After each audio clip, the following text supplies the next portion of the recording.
Good morning po mga kalingap. So for today's vlog, tayo po'y mag-i-scout.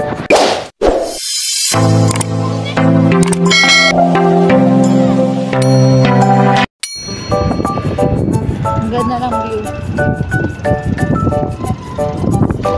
Aray ko, ang init.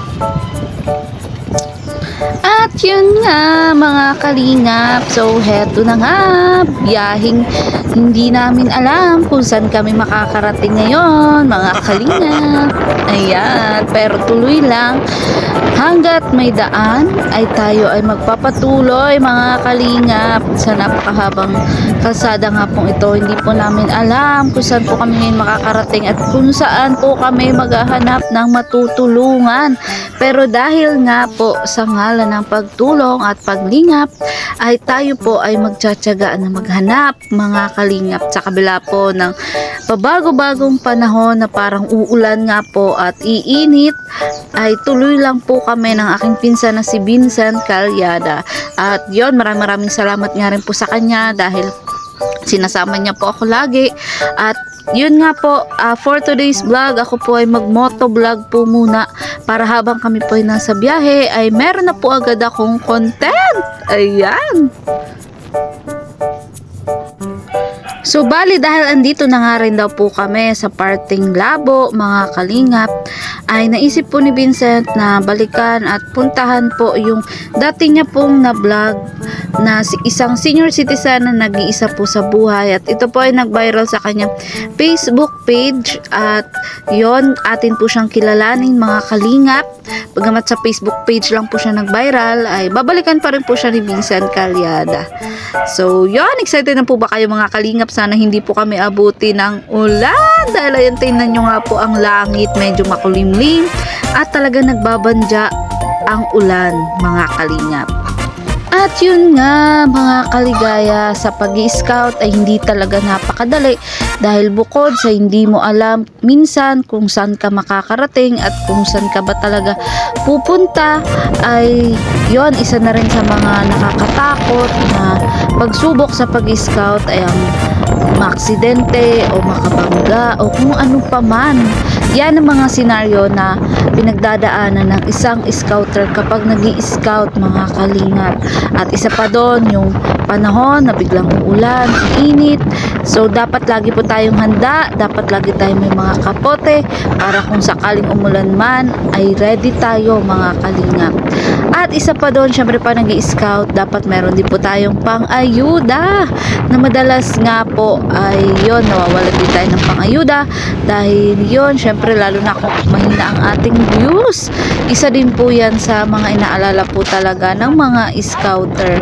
So yon, kaya hangad po namin na sana makahanap din po kami ng viral para po makatulong din po sa aming channel at mapagpatuloy po namin ang ganitong paglingap mga kalingap. Hindi po talaga madali, sadyang gano'n naman nga po, di ba? Wala nga raw pong bagay na madali. Mas masarap daw po kung pinaghihirapan ang lahat ng bagay dahil in the right time ibibigay din niya ni Lord. Basta manalig ka lang mga kalingap at magtiwala ka lang din po sa sarili mong kakayahan. At yun, halos napakalayaw na nga nito mga kalingap. Hindi na nga po namin alam kung makakalabas na po kami ng Camarines Norte. Pero dahil puro sigido nga pong mapuntahan ang aking pinsan na si Vincent Calyada, ang isang senior citizen na nag-iisa sa buhay, ay yun, tuloy lang po kami kahit na napakalayo po talaga at malapit ng umulan dahil medyo maambo na nga din po mga kalingap.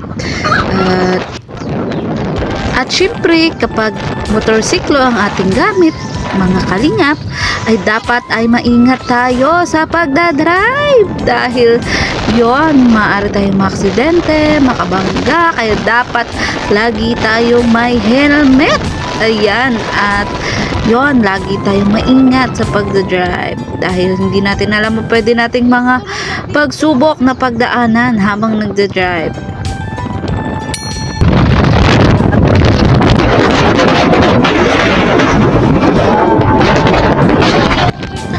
Grabe, habang yun nga kami po ay nasa biyahe ay meron po nakakilala sa motor ni Vincent Calyada at kumaway-kaway pa nga po mga kalingap.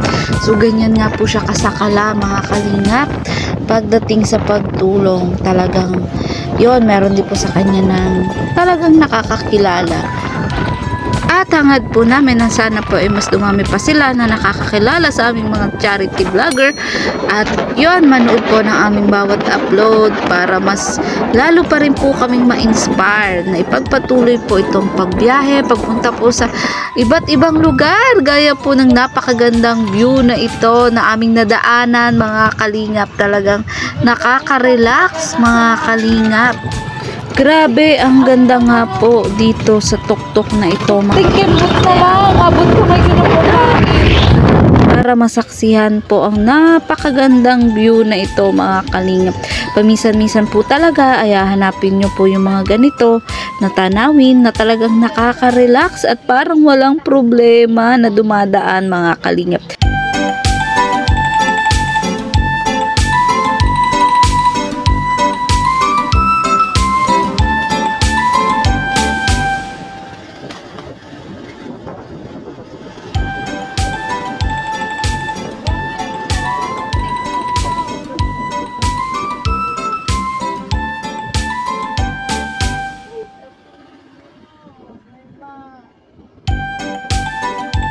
At yun nga, pagkagaling nga po namin sa pag-scout, mga kalingap ni Vincent Calyada, ay syempre umuwi na din po ako dahil yun po, meron nga po akong itatry na galing din po sa package, mga kalingap. Ito nga pong blood pressure monitoring or BP po kung tawagin. Ayan, so itatry ko po ito sa aking mga kapitbahay, mga ka-ML. Ito ka sa lamo, may high blood din. Ayan, wait na. Ayan nga, hindi na important. Taas mo naman. Yung sarong siman sa isang dua, ay napot akong center. Hindi nilalago digdirigi. Bako dyan, digdi. Ayan, itatry po natin. Sa ano, saan mga digdi? Sa braso. Ay, hiling. Sa braso ni Lula Aurora mo. Sa radyohan mo. Yan. So, ang medic ngayon dito. Ako yung naka-duting medic. Ayan. Mahigpit na ito. Masyado mahigpit na yan. Ay, masyado mahigpit. May nagbibigat yan. Log-log mo sa konti. Mahigpit man talaga yan. So, ayan. Try na po natin. Gana pa. Ay, baga Relax mo lang, ma. Dapat relax ka lang. So, gumagana din po siya. Ano, Ate Lyda? Kasi nung mga nakaraan araw nga po na high blood daw ako. Kaya pinadalan ako ng ganito. Ayan. Pwede lang ganyan. And then, para malaman natin. 140 over 200 bagay. Anong normal mo, ma? Nalingaw na ako. Anong normal mo? Kalibot pagkabot. Anong normal mong blood pressure? Mababa na ang ano. 120 over 80 ka. Oo, yun. Normal yun. Yun talagang ano ko ang BP. Ayun talaga. Ay ako, hindi ako na 120. Pa nag 120 ako, nahihilo na ako. So ayan, gumagana naman po ano. So next, sinong next na ating i-BP? Nang slope. Ayan, sino po? Hoy, Ate Shiro, ikaw naman at baka high blood ka na. May maaga pa natin. Saan ka? Ayan, wait, awa ka mo, be. Ako. Taas mo lang, Auntie. Hanggang dyan lang yan. Ako may muti. Ate, anong normal mo? Pariho. Minsan 90. Ako talaga 80. Ako Ikaw, Milen. Minsan nag 100 over 80. 50 na baga ako. So, ayan po. Tinadugo. Ayan, try po natin kung sino po ang high blood ngayong tanghali. Ano? Hindi ako na high blood. Kasira ako baguon. I-relax mo lang, ate. Relax lang dapat. Ingin na pati. Isin ka na ng kusad-kusad ning sa imong lubot. Si mama, normal ang dugo mo, ma. Yan talaga BP ko. Normal ang dugo mo. Yung oils ko. 80 over 80. Sa edad ko daw. 120 ka over 80. Yun talaga normal. Pero pag nag 120, hindi yun normal. Kasi sa edad daw yan. So, ayan. Yun ang ano sa edad. 120 over 80 din. Ayan po. So, normal din po. Normal yun. Normal. Normal na dugo yun. Di man yan 20 tagal. over 8. Ako, 20? Pero mo 120. Normal yun. Normal. Ang over 120 over 8. Halika rito, ikaw din. Halika, i-try din natin. Baka mayo So, ng ayun. dugo. Baka, dugo doon. baka high blood na po ito at madalas po ito nai-stress si Romelie. Kaya, Tapa ng dugo dito. Saan? si Romelin. oh, sige. Mas bayat Diba, pa mas nga ako. marunong pa po sa akin yung mga blood pressure. Ayan. So, hindi pa tayo marunong kaya nag-aaral po tayo. Ano? Romelin, i-relax mo na. relax na yan. Ayan. So, tingnan natin kung may dugo ka pa. May Hindi. dugo ka pa kaya? Mayo na. Iharap mo sa kanya. Narigla pala. Ayan. Gwa pa man, nagtuturo pa. Halit yan. Ayan po. So, gumagana naman siya, Ate Laida, no? Hindi lang ako yung nag-try. So, lahat kami nag-try. Ang ganda. Ayan na baga. Di pa. Pagdating ni Tita Bill, ibibipin natin. Para Hindi mapunta rin. Hindi, doon uwi sa Ah, baso. doon Sa ano. Doon kay papa niya. Kasi may... O, 100 over 70 ka pares tayo. Normal yan sa'yo? Ganyan din ako kahit mataba. 60-60 na lang. Ay, Kala ko 50-50 na lang. so, ayan po. Ate Laida, gumagana naman po. Ano, at sa-try po namin. Lahat po kami ay low blood. Naman. Tiyo, ano, mapabipi ka? Halika na.